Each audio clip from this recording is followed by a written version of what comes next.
on attaining Buddhahood in this lifetime. And I have a little forward here. As you read through this letter, remember what I said in the forward of this book. The mandala is represented here as the act of chanting, the invocation of our enlightened understanding and experience together to awaken our Gohonzon, our Buddha mind.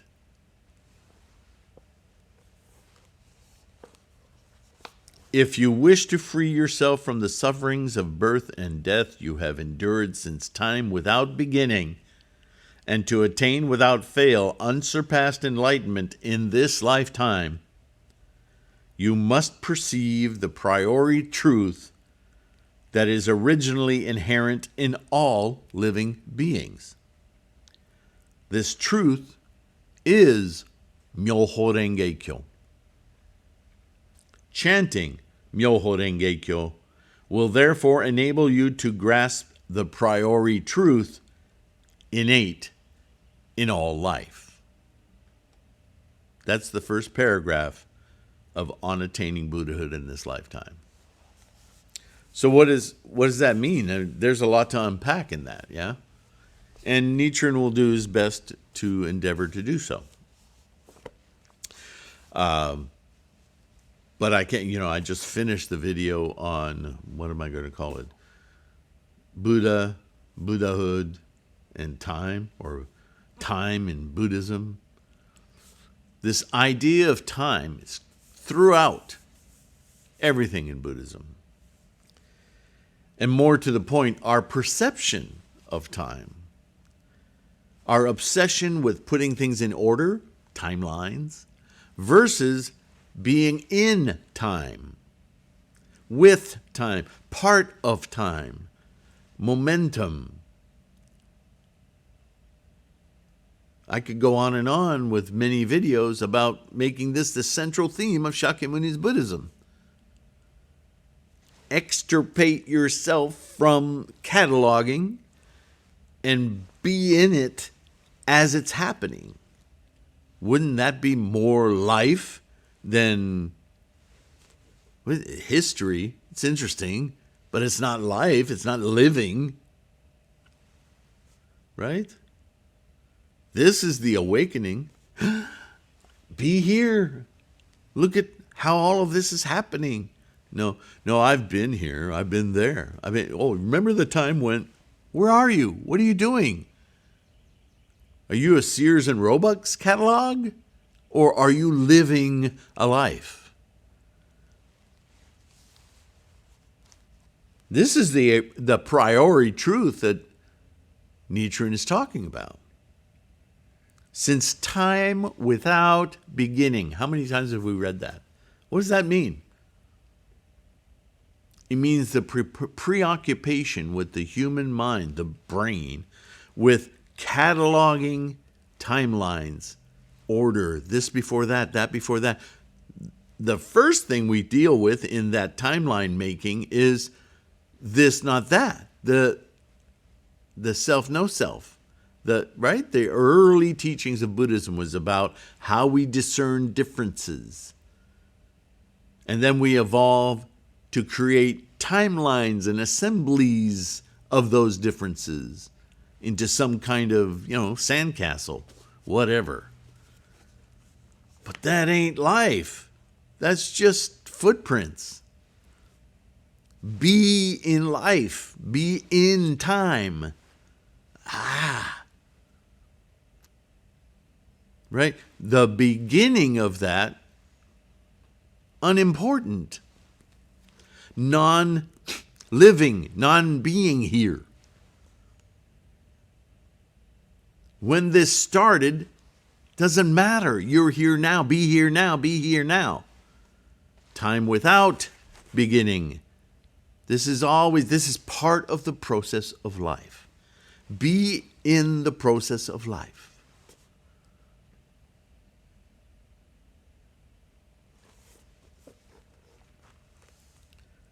The truth is MyoHo Renge Kyo. Well, that's abstract as all hell, right? But if you've been studying and you understand what is MyoHo Renge-kyo. It's not words. It's not even characters. It's the meaning of the Dharma, the teachings, all of the words and the examples and the expedient means and the stories. Your perceptual mind, your activity of your mind, that's the truth. Can you observe the activity of your mind rather than the activity of your brain? Can you find the separation between the warehouse manager, the librarian, the put things in order, and being in time, this momentum, the speed of causality? Can you be in that speed of causality? Do you want to look at points of light, or do you want to be a photon in the light? Remember, Einstein said time is relative. Time moves at the same speed for everyone within their point of reference. But time is in fluctuation all over the universe, right? Time moves faster or slower depending on the size of the Earth versus the moon. Time passes differently on the moon than it does on the Earth. What? Right. Time is a created perception and has to do with momentum.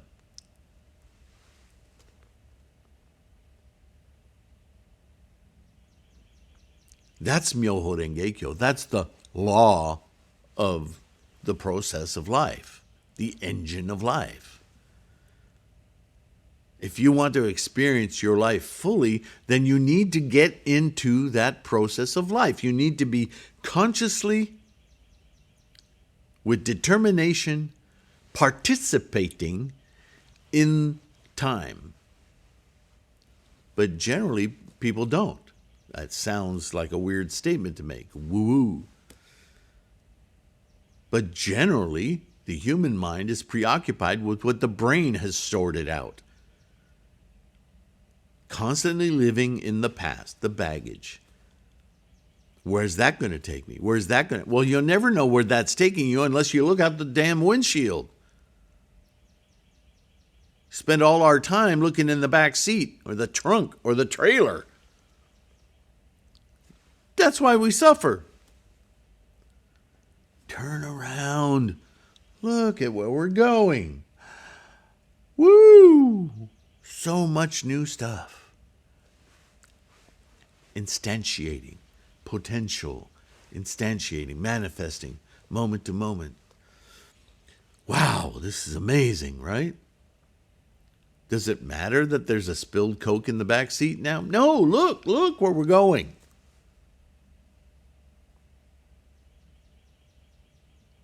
Time without beginning. Time in it.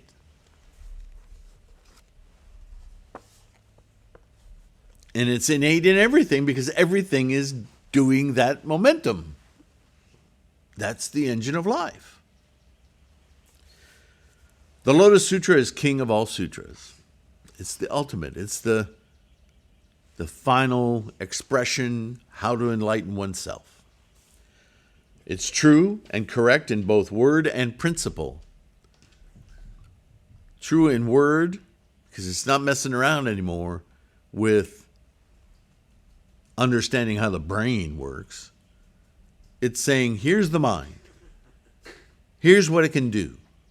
Use it to do this, to awaken now. That's the Lotus Sutra.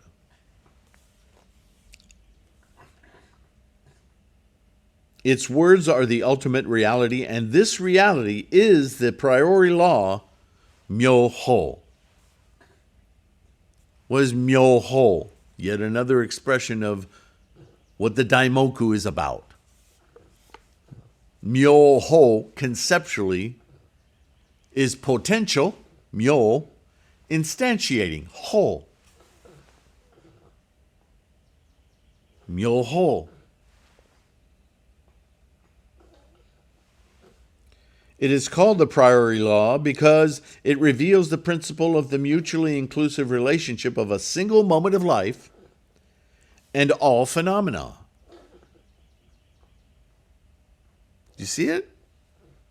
That is why this sutra is the wisdom of all Buddhas. All Buddhas not being a bunch of little bald guys sitting around in a circle. All Buddhas are the minds of that experience. When you're in time, the timeline is irrelevant because you're just in time. In a way, it negates time itself because the moment it happens, it's the next moment. The previous one, unimportant, gone. Be in this moment, this moment, this moment. Do you see the momentum? Life at each moment encompasses the body and mind, the self and the environment of all sentient beings in the 10 worlds or realms, as well as all insentient beings in the 3,000 realms, including plants, sky, earth, and even the minutest particles of dust. Priori could be understood as energy in potential or formlessness, myo. Life at each moment permeates the entire realm of phenomena and is revealed in all phenomena. You are everything, and everything is you. No matter what form energy amalgamates into, an atom, a molecule, a wood desk, a guitar, my thick skull, it's all energy. It's in all phenomena, and it's all happening moment to moment. MyoHo, MyoHo.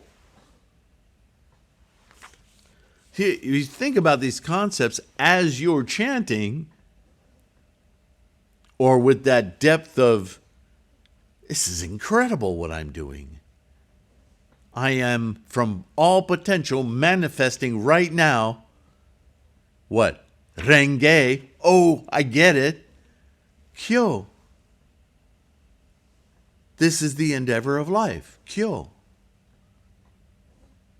Explained, described, experienced. MyoHo, MyoHo, Renge in my mind. Kyo. This life. Right now, happening, amazing.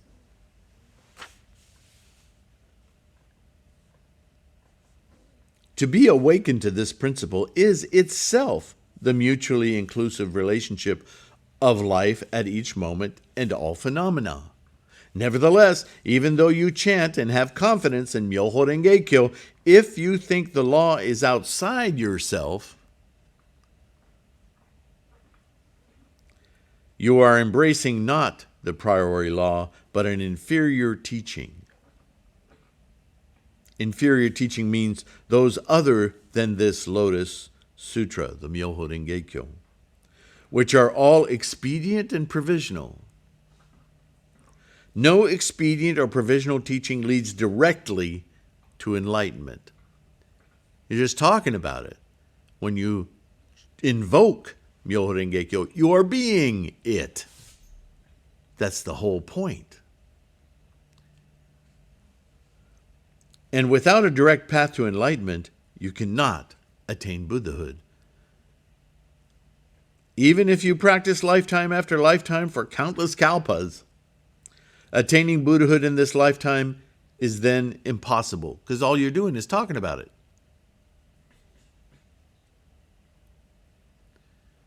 Right? You can watch the Olympic swimming competitions, Olympic after Olympic. You can go to the local right pool and watch people run laps. You still don't know how to swim. You can analyze it. You can go in that little room with the window underwater. You can study the physics of swimming. You can buy all the equipment. Until you get your ass in the pool, you have no idea what it is to swim. Therefore, when you chant MyoHo and recite Renge, you must summon up deep resolve that MyoHo Renge Kyo is your life itself.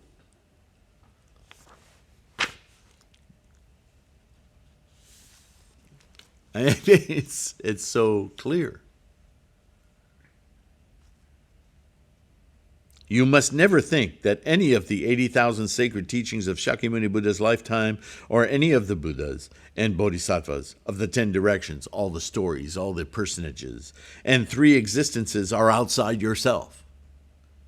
What are the 3 existences? That damn past, present, and future thing. They're not outside yourself. What does that mean? They're all happening right now in this moment. Forget reviewing them. That's the problem. Be here now. Your practice of the Buddhist teachings will not relieve you of the sufferings of birth and death, moment, in the least, unless you perceive the true nature of your life in each moment. Being. If you seek enlightenment outside yourself, if you're praying, if you're expecting somebody to bequeath your enlightenment to you, if you don't understand core, cellular level that you are enlightenment, you just need to, wake up to that. Then you're performing even 10,000 practices and 10,000 good deeds will be in vain.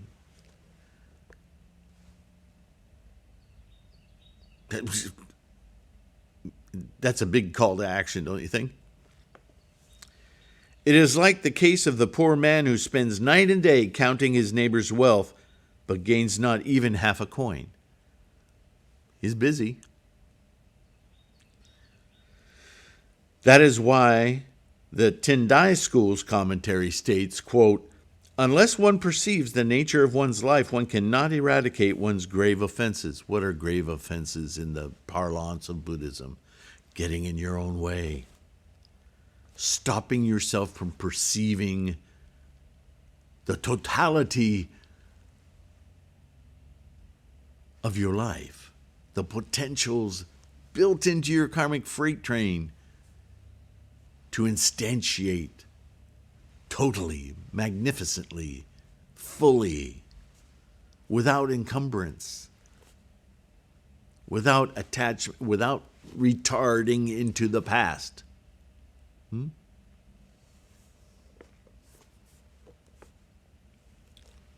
This passage implies that unless one perceives the nature of one's life, one's practice will become an endless, painful austerity. I gotta chant again. Oh God, I hate doing gongyo. It's so hard. Yeah, because you're not in it. You think it's something that's going to give you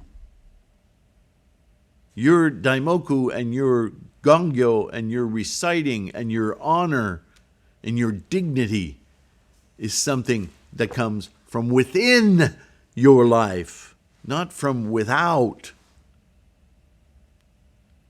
Our practice is training for our brain to get that point, to keep us enthused, imbued, operating within our life,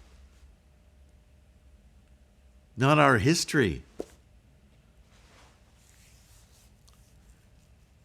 Yeah. Therefore, such students of Buddhism are condemned as non-Buddhists. They might as well quit. They're not being Buddhists. They're playing at Buddhism. There's been moments in all our lives when we caught ourselves doing that, yeah? Thank goodness we catch ourselves. Why do you think we catch ourselves?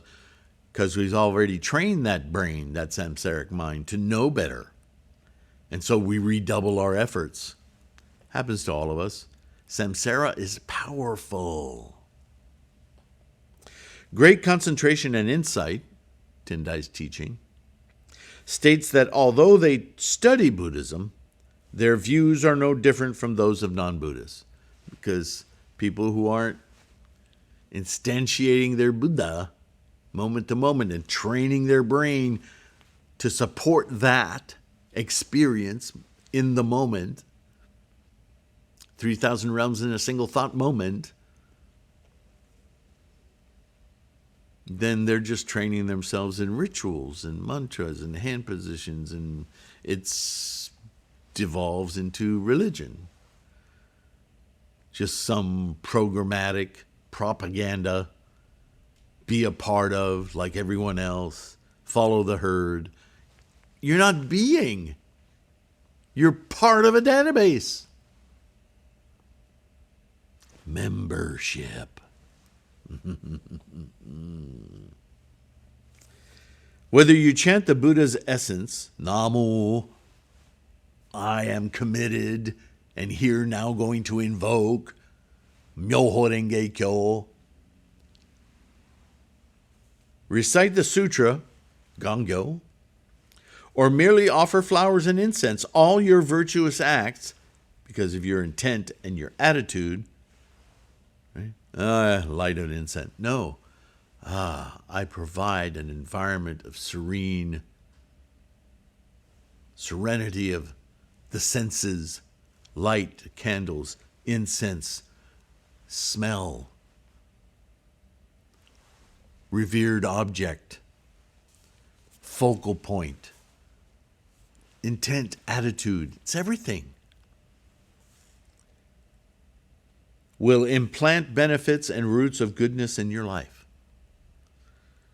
It's all about your intent and your attitude. And where does that come from? Your mind, your observer. With this conviction, you should strive in resolve. The Vimalakirti Sutra states that when one seeks the Buddha's emancipation in the minds of ordinary beings, one finds that ordinary beings are the entities of enlightenment, and that the sufferings of birth and death are nirvana. What do you mean, suffering is nirvana? No. The suffering, the birth and death, moment to moment, Namo Myoho Renge Kyo, birth, death, birth, death, birth, death. That in that activity with bodhisattva attitude and intent lies your opportunity for timelessness, being Buddha. That's what that means. It also states that if the minds of living beings are impure, their land is also impure. Because if you're unenlightened, if you're driven by your ignorance, you're driven by the database, the past. So how can your opportunities manifest anything other than the same old, same old?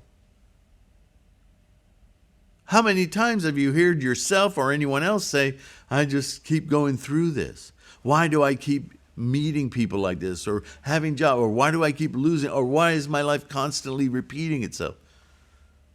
Because you're forcing it to. You're operating your life based on what you've done before. It hasn't worked, and you're repeating it. Hello?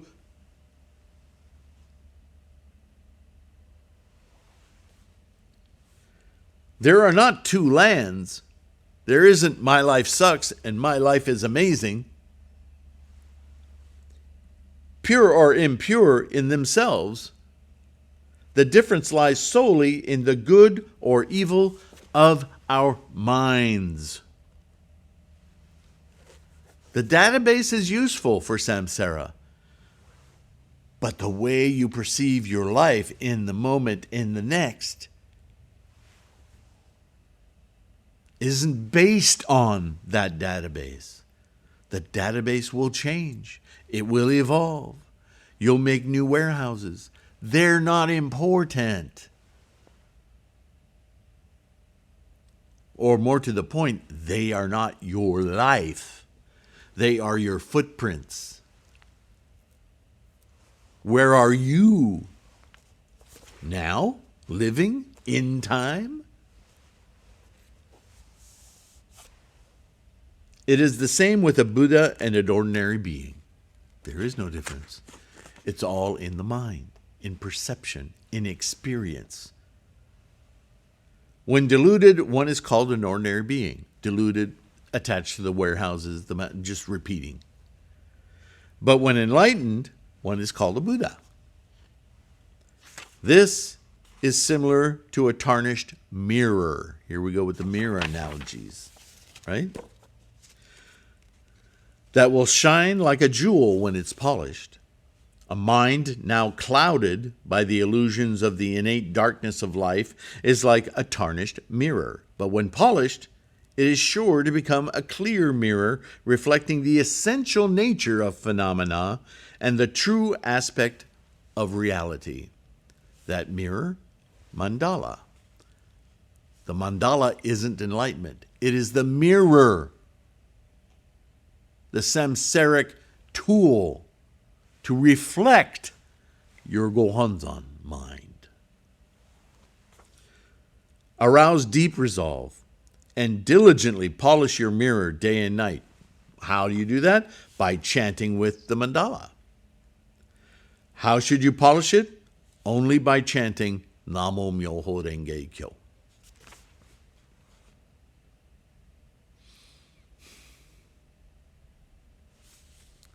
What then does Myo signify? It is simply the wondrous nature of our life from moment to moment, which the mind cannot comprehend or words express. You know what? Yeah, I'm almost done, but I want to rest on that moment. Because in any other language, what he just said, Myo is potential.